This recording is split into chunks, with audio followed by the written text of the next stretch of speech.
Hey guys, Josh back here with part 2 of the Java tutorial series, going through learning Java, learning our first coding language. Very exciting stuff. But before the video even starts, make sure you subscribe so that you know when the next video comes out. I know I said I'm doing it on Tuesday, Thursday, hopefully, but maybe I'll put in a sporadic video in there somewhere. I don't want you guys to miss any of the content.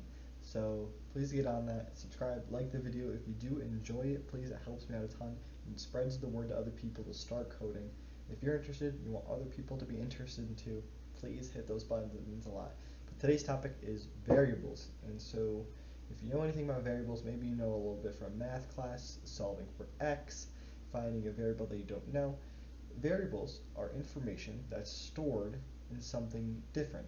So to make that a little bit more sense, in math, whenever you're solving for x, let's say x represents a value, and that value can change. Typically, x might be an independent variable that you're manipulating. So let's say you have a graph y equals x. If anyone's taken basic algebra, you know that's a straight line across your graph where your slope is 1 over 1. If you don't know math, don't worry about it. All you need to know is that that variable can be changed and it affects a different output. The same is true in coding. So we're going to have different types of variables. We won't just have like integers or decimals like we do in math class. We're going to have words. We're going to have true or false statements as a type of variable. It's called a Boolean. We're going to have integers. We're going to have decimals. We're going to have a bunch of different types of variables that we can use, and we're going to manipulate them so that we can change an output in a program. And the reason why we use them is because it makes it a lot more convenient for us to access information later on. So an example I want to give is I coded a video game way back in the summer, and say for example my player in the game has a certain move speed, and say I set that move speed to a value of 5. And in my code, I use that variable a ton of different times to do a bunch of different things. We can talk all about those things another time, but they do a bunch of different stuff. How annoying would it be if I wanted to change the move speed to 6, if I had to go through all that separate code and change that 5 to a 6 everywhere I go? Instead, if I have a variable move speed and I use the move speed variable a ton of different times in the code, and then I only have to change it in one spot where I define the variable as 5 or 6 or 7 or whatever I want it to be. Going through, I only have to change it once, and it changes it for every spot in the variable. So we're going to get right into it in IntelliJ. So reopen up your program. I'm still going to use the Hello World program. I don't see a need to make a different one at the moment. If you want to, for organization purposes, go ahead. Especially if you did the challenge from part 1 and you want to save that, because I don't know, a little bit of pride in your first program, you might want to save it. So get the screen back to like this. Make sure you have your public static void main back up and running. We're going to do some cool stuff. And so last episode, we had a statement that looked like this. It's called system out the print line hello world, and all it does is prints out hello world, and it's pretty simple. We did that last time. What if I told you last time we actually used a variable type? That variable was called a string, and a string is a string of letters, or characters, I should say. Characters is just one letter like a J or a K or an L, anything like that. Strung together, it could be a sentence, it could be one word. It's just a bunch of letters put together. And that's what this is here. It's surrounded by quotes because that is the type of variable it is. It's in quotes because it's like a sentence. Like if you were to say hello world and you were to write that down, Josh said hello world, you put that in quotes because it's a sentence. So hello world is a type that we've already used. So we're going to start with that actually. And to make a variable, all we have to do is first we need to type the type of variable. So that in this case it's a string. And then we need to make a variable name for it.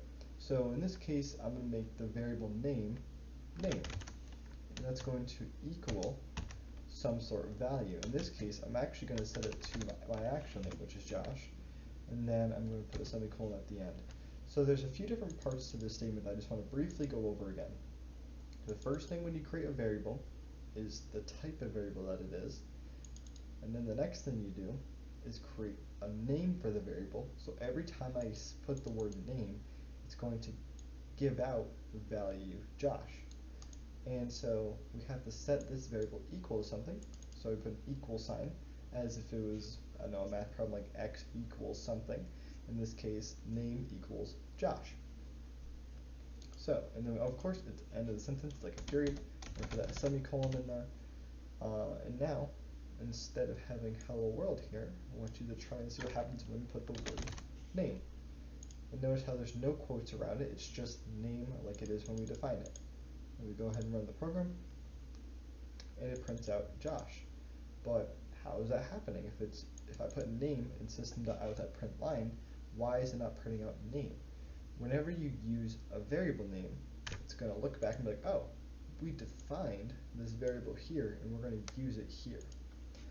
So say I wanted to print out something else. Say I wanted to print out name a ton of times. If I hit it again, it prints out Josh 5 times. And say for example, I wanted to change the value of Josh to, let's say, Noah, because it's a different name. I like the name. We're going to hit play again, and it prints out Noah 5 times. I want to just point out something that's very important here that I was talking about earlier. I'm going to quickly change these to the actual word that we have here. Just going to quickly copy and paste. You guys don't have to do this part. I just want to show you something important. So right now I have all of these here. So I can print out the name variable, and I'm also printing out the literal variable Noah. And if I wanted to change these values to Josh, I'd have to go back, hit Josh, and click on the next one. Josh, click on the next one. Oh, I even mistyped this. I gotta redo it. Josh. Print it again. Josh. Do it again. Josh. Basically changing out this value every time I call upon the same exact value. How much faster is it for me to simply just change it once where I make my variable Josh? Now this variable changing affects all of these here by only changing it once. It's a lot faster to just store it in a variable and use it again and again and again later. And the problem with this is that if you don't do it that way and you don't use variables, you're going to have super long code. Maybe it's a few hundred lines as opposed to just, 23 lines in total for this code. And maybe you used your variable 100 times in that code. You're probably going to miss one of them, and it's going to mess up your code. And it just takes a lot of time to go back and find every single one of those iterations. You're like, oh, I use it here, here, here, here, and here. You're destined to miss one. It's going to mess up your code. So it's a lot faster to just create a variable and use it. In this case, we're just printing stuff out. We're not doing anything special yet. Don't worry about this. And in fact, I'm going to delete all of it for now because I want to talk about a few different types of variables.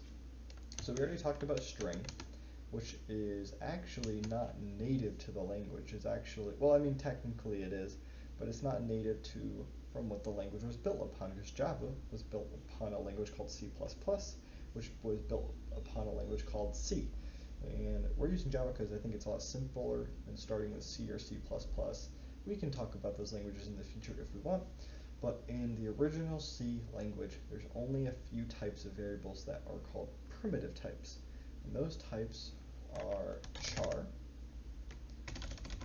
int, float, boolean, and there might be one more. So we're going to quickly go through what these types are. You don't have to memorize them for now, but you're going to be using a ton of them all the time in your code. So don't worry about being fluent in anything of this yet. But strings are super important. They're not primitive, but they are very important because we're going to use them all the time. But for now, we're going to start with a very basic one. It's called int. And let's give it a name x. We're going to set it equal to 5. So this is an integer value. Integers, if you don't know in math class, are whole numbers, and they go from negative infinity to positive infinity. So as long as they don't have a decimal, and they can be positive or negative and 0, they are definitely an integer. So in this case, I've set it to 5. There's also a type called boolean. Boolean is a little bit different. You might not even have heard of a boolean before in your life, but we're going to give it a name, I don't know, let's name it Josh. And it's going to be set equal to true. So booleans are variables that store either being true or false. So you can use this a lot of different ways in code you'll see in the future. Maybe you just want something to be known that this is false or it's not happening. Anything that can only have one value or the other. And you're going to set it to true or false. So say we're making a card game and we have a variable to tell if it's the dealer's turn versus the player's turn. Say we have a boolean called player turn and it's equal to true. If it's equal to true, then it's the player turn. If it's equal to false, then it's not the player turn. That might affect different code down the line. So we also have floats. So we're going to name the float num for number. It's going to be equal to 5.5f. Whenever you make floats, it's important that you put the letter f afterward. And it's not going to be actually represented when you print it out, but the program needs to know that it's a float that you're creating and not what's called a double. Doubles are a little bit different. Later on we can go into very specifics of what the difference between a float and a double is, but for now we're not going to talk about it. Double is kind of similar. We'll call it num2, 5.5. Don't need to worry too much about that. I'm trying to think, make sure we got all the important ones. For now, I think we're good. If we ever need more in the future, we'll talk about those types of variables. We'll have more complex data types in the future, but for now, that's all we need. And I want you guys to do this part with me, which is kind of printing out these variables just to see what happens. And make sure you put your ln so they put on separate lines. So we'll print out Josh. And keep in mind, now that I'm printing out Josh right here is a variable because it's not surrounded by quotes. If I were to put this in quotes like this, it now becomes its own thing, and it's going to literally print out Josh. If I don't have quotes around it, it's going to look for a variable. Also, I'm getting a warning. Yellow text is usually a warning. It's just telling me that the value Josh is always going to be true. That's something I want to watch out for in the future. If you have a variable that's always going to be one type, there's usually not too much of a point using booleans unless they change, but you can. In this case, we put num for the other variable. I'm also going to put system.out. I typed that wrong. System.out.println num2. So now, as you can see, all these values, once I run the program, are going to run down here. I print them all out. So first one's 5 for x, true. See, when I print out Josh, it prints out true. 5.5, 5.5. See, there's no difference at the moment. We can go into more detail with those later. And it also prints out Josh for my name down here. So those are the basic variable types. And we can use them in a bunch of different ways. And eventually we're going to go over math within integers and different types of numbers and manipulating data. Say like I wanted to take the name Josh in a variable and I only want the J because I'm writing a program to take initials out of names or something like that. We can manipulate these variables to do and get information that we want out of them. And eventually in the future, far down the road, we're going to be talking about object-oriented programming. So we're going to have certain objects. Like in my video game, we had a player object. And player objects have a bunch of different variables that they need to be able to be used. Like for example, on a screen, there's an X position, a Y position, just spots on the screen that the player currently is. There's a move speed, which we talked about earlier. There's actually variables that are for graphics, so it has certain images that it cycles through that do an animation, all stuff like that. It's all stored in variables. So these are very much the foundation of coding, because once you can store information, you can use it to accomplish a certain task. So I'm just going to make up a little task for you guys to try now, which is try and make a few different variables, test them out, see if you run into any problems. I'm actually going to try and go through a few errors right now with you guys so you can see what it looks like when you get an error, what happens, and what you can do about it, and kind of see what happens when you get these messages and how to go through the process of fixing it. And we'll do a bunch of work with fixing code way down the line, but this is super simple stuff. It's hard to mess it up, I'm not going to lie, especially if you're just following along. It's super easy at the moment. We'll get into more complex stuff later where we will have to do some serious thinking and debugging. But for now, let's see what happens. So say, for example, you left off a semicolon, which happens a ton. One, if you're using this program, it's gonna have a bunch of red everywhere telling you there's some sort of error going on. one error and one weak warning. My warning is because of my Boolean variable. I'm not really using it yet, so it doesn't really matter. Don't worry about warnings yet. But if I go to run this, even though I know there's an error, it's going to tell me what line my error is on, even though there's already red underline telling me where it is. It's on line 7, and a space 18 from there. So if you counted out every space, it'd be 18 spaces. And it actually tells me that there should be a semicolon there. And most of the time it is right about this, but sometimes it's wrong. So with very simple code, usually your compiler will tell you what's wrong, and then you can go back and fix it, but it's not always right, and sometimes it's hard to tell what the computer wants out of you. So it just takes some looking at figuring out what I did wrong here, and you can go back and check. But let's see. For now, once you go through, make a few variables, maybe make a name variable with your name in it, print it out a bunch of times, see what works, what doesn't work, kind of just mess around with the code for now. But for now, that is the end of today's lesson. We did variables today. Next time, we're probably going to get into a little bit of math, so manipulating variables, changing variables, adding, subtracting, multiplying, dividing, so we can get used to data manipulation. We're probably going to talk a lot about strings too, because we're going to want certain information out of strings and move them elsewhere and do certain stuff with it. And next episode, we're actually going to do probably, I wouldn't say a first project, but maybe a first real challenge to start testing your skills, where I'm going to introduce a concept and you guys are going to be challenged on what you learned in that lesson.